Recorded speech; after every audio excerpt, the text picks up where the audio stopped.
So what's the Trump administration doing in the face of the rise of armed hatred in the United States, weaponized hatred in the United States, whether it's Russian bots or whether it's Republican bots or whether it's Japanese bots? Apparently, they've participated in some of these swarms. What is the Trump administration doing? Laurel Raymond and Alan Pike wrote a piece. This was back last year, but it is still entirely appropriate. I mean, this is from February 3rd. This is right after the nomination or the inauguration of Donald Trump, about 2 weeks later. On Thursday, internet racists celebrated another perceived victory. Reports that President Trump will soon remove white nationalist group from a federal effort to study and neutralize extremist radicalization, and rebrand the program to focus solely on groups associating themselves with Islam. The Countering Violent Extremism program partners government agencies with community organizations to prevent people from being radicalized into various types of terror and hate groups. It was designed to encompass not only Muslim communities, but also the American far-right groups that propagandize to people like Dylan Roof. He's the fellow who shot the people in the church in Charlotte, excuse me. News of Trump's plan to reverse that symbolic recognition of right-wing threats prompted a wave of celebration in white nationalist circles. This is from the founder and editor of the neo-Nazi website Daily Stormer. He said, quote, "Donald Trump wants to remove us from undue federal scrutiny by removing white supremacists from the definition of extremism. Yes, this is real life. Our memes are all real life. Donald Trump is setting us free."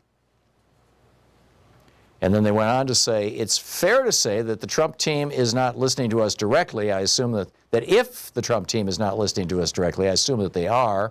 We are thinking along very similar lines. We helped get Trump elected, and the fact of the matter is, without alt-right meme magic, it simply wouldn't have happened. This is absolutely a signal of favor to us. We may truly have underestimated President Trump's covert support of our cause, but after this proposal, I am fully ready to offer myself in service of this glorious regime. Amazingly, my government no longer treats me as an enemy.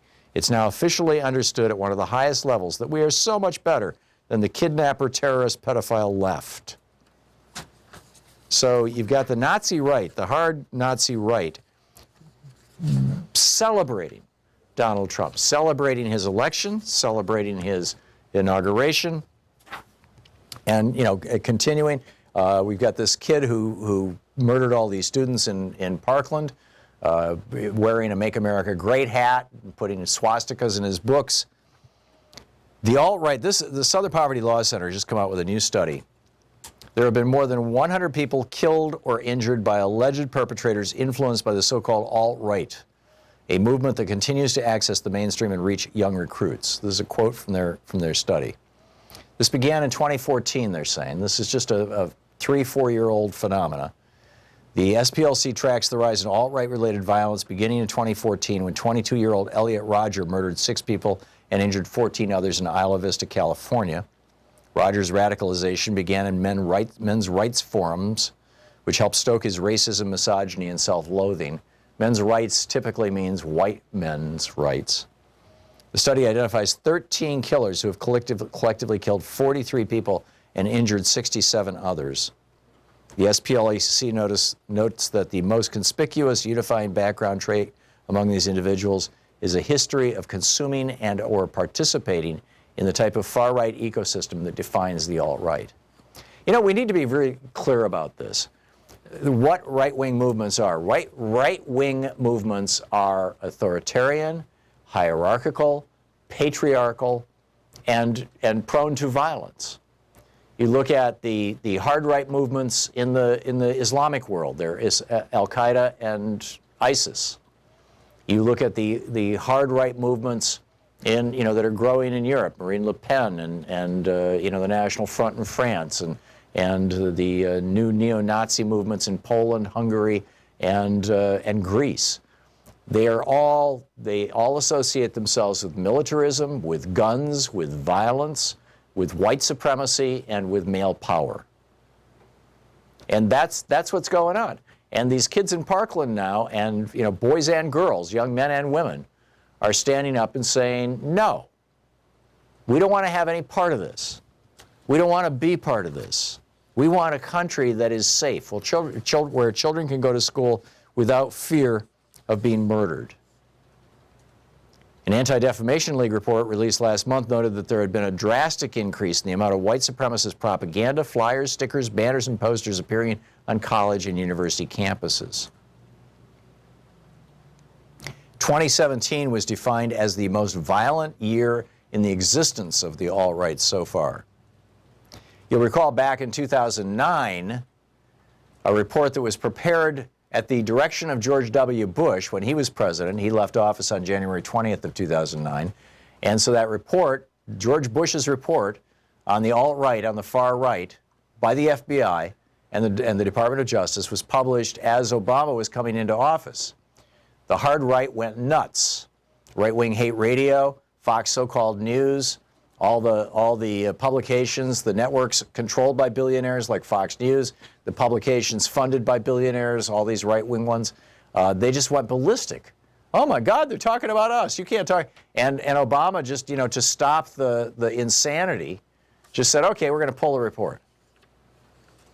And so we were never even appropriately warned that hardcore right-wingers, these people who by and large hate people of color, hate women, hate anybody who doesn't gender conform, it's just hate and grievance is their currency. It is the product that they sell, it is the water that they swim in, it is the air that they breathe. Without it, they're nothing. They're pathetic, frightened little people. Without their hate and their fear, without their weapons and their threats, without their bullying.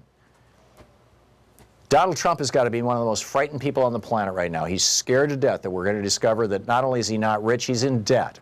He's scared to death that we're going to find out that the only way that he was able to recover from all his bankruptcies was by getting money from oligarchs around the world, including Russia and other former Soviet states. That he's been participating in money laundering operations for years, using his property to do it, sometimes to the benefit of himself. That property down in Florida that he bought for a few $1 million and then sold for a whole bunch of $1 million to a Russian oligarch who was trying to hide money from his wife. Basically Trump made millions of dollars in profit off that. I'm sure that wasn't the only one. These are the things, frankly, I believe that are going to bring him down. The efforts to collude with Russia are fairly obvious. You see Don Jr. saying, oh yeah, this is great. Let's have a meeting with a bunch of Russians and get some dirt on Hillary.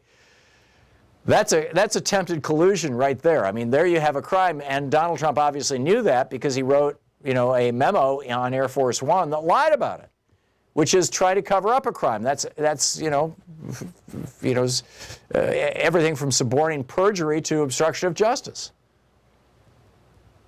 So here we have a president who is frightened. You've got an alt-right movement that is frightened. You've got all these largely young white men who are seeing women and people of color actually have equal positions or nearly equal positions in society, and they're like, oh my God, there goes my white privilege. And they're lashing out with guns. They're lashing out with violence. And the NRA and the Republican politicians, and a few Democrats, but the vast majority of the Republican politicians that the NRA owns are facilitating this. They have blood on their hands. So the question is, what do we do about it?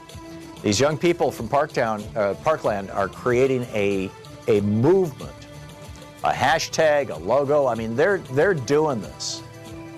And I believe that all of us need to do everything that we can to support these young people and help this movement grow, because it could save this country.